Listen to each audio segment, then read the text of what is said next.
அஸ்ஸலாமு அலைக்கும். Welcome to my channel. நம்ம சேனலில் இப்போ என்ன பார்க்க போகிறோம்னா, கிராமத்து ஸ்டைல் மட்டன் குழம்பு எப்படி செய்யணும்னு பார்க்கலாம். வாங்க வீடியோக்குள்ளே போகலாம்.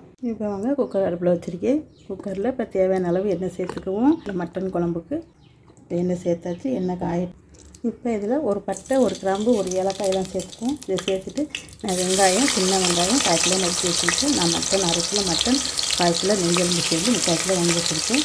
இப்போ இந்த வெங்காயத்தை சேர்த்துக்கிறேன். இப்போ இந்த வெங்காயத்தை நல்லா வதக்கிக்கிறோம். வெங்காயம் நல்லா வதங்கணும். நல்லா வதங்க வச்சு பார்க்கலாம். இதில் பச்சை மிளகாய் சேர்த்துக்கலாம். பச்சை மிளகாய் சேர்த்து நல்லா வதக்கி விட்டுக்கலாம். இப்போ இதில் தக்காளி சேர்த்துக்கலாம். தக்காளி நான் பெரிய தக்காளியை 2 தக்காளி எடுத்து அதையும் சேர்த்து நல்லா வதக்கிக்கிறலாம். இதை நல்லா வதக்கிக்கிறேன். இப்போ தக்காளி பச்சை மிளகாய் நல்லா வதங்கிடுச்சு. இப்போ இதில் இஞ்சி பூண்டு 2 ஸ்பூன் வச்சுருக்கேன் பெரிய ஸ்பூனால். இந்த இஞ்சி பூண்டையும் சேர்த்து நல்லா வதக்கிக்கிறேங்க. இப்போ இஞ்சி பூண்டு வதக்கியாச்சு. இப்போ வந்து 1 ஸ்பூன் மிளகாய்த்தூள் வச்சுருக்கேன், வர மிளகாய்த்தூள். இதையும் சேர்த்து இதையும் நல்லா வதக்கியாச்சு. இப்போ இதில் மட்டன் சேர்த்துக்குவோம். நான் நெஞ்செலும்பு 1/4 கிலோவும் கறி 1/2 கிலோவும் சேர்த்து நான் எடுத்து வச்சுருக்கேன்.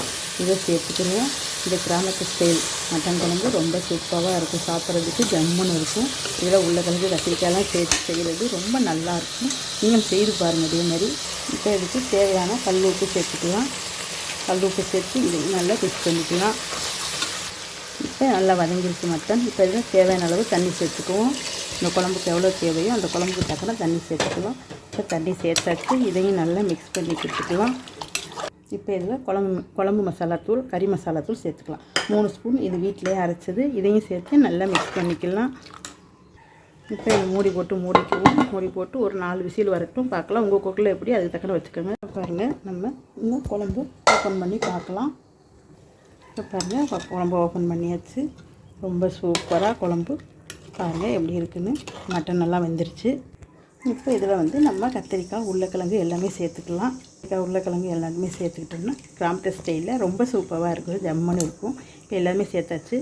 இப்போ மூடிக்கிடுவோம். மூடி போட்டு ஒரு விசில் வச்சு பார்க்கலாம். இப்போ பாருங்கள், இப்போ குழம்பு நல்லா காய் நல்லா வெந்துருச்சு. இதை ஒரு சட்டியில் மாற்றிக்கிடலாம். இப்போ பாருங்கள், இப்போ ஒரு சட்டியில் மாற்றியாச்சு. இப்போ லைட்டாக கொதி வரணும். இப்போ இதில் தேங்காய் சேர்த்துக்கணும். 1/2 மூடி தேங்காய் எடுத்து அரைச்சி வச்சுருக்கேன். அதையும் சேர்த்து மிக்ஸ் பண்ணி இப்போ பாருங்கள், இப்போ இதெல்லாம் மிக்ஸ் பண்ணியாச்சு. தேங்காய் ஊற்றி இதில் வறுத்த பொடி வச்சுருக்கேன். அந்த பொடியை மேலே சேர்த்துக்குவோம். இந்த பொடியை சேர்த்தாச்சு. இப்போ இது வந்து லைட்டாக கொதி வரட்டும் பார்க்கலாம். இப்போ இதில் மல்லித்தலை சேர்த்துக்கலாம். மல்லித்தலை சேர்த்து இப்போ இது நல்லா கொதி வரட்டும். சிம்மில் இருக்கட்டும் ஒரு 5 நிமிஷம் பார்க்கலாம். இப்போ பாருங்கள், சூப்பராக ஜம்முன்னு கிராமத்து ஸ்டைல் மட்டன் குழம்பு ரெடி ஆயிடுச்சு. சூப்பராக ஜம்முன்னு இதே மாதிரி நீங்களும் செய்து பாருங்கள். ரொம்ப சூப்பராக இருக்கும், ஜம்முன்னு இருக்கும். இதே மாதிரி செய்து பார்த்து எப்படி கமெண்ட் பண்ணுங்கள். மறந்துடாமல் லைக் பண்ணுங்கள். இதே மாதிரி இன்னொரு மினி விழாக்கில் பார்க்கலாம். பாய்.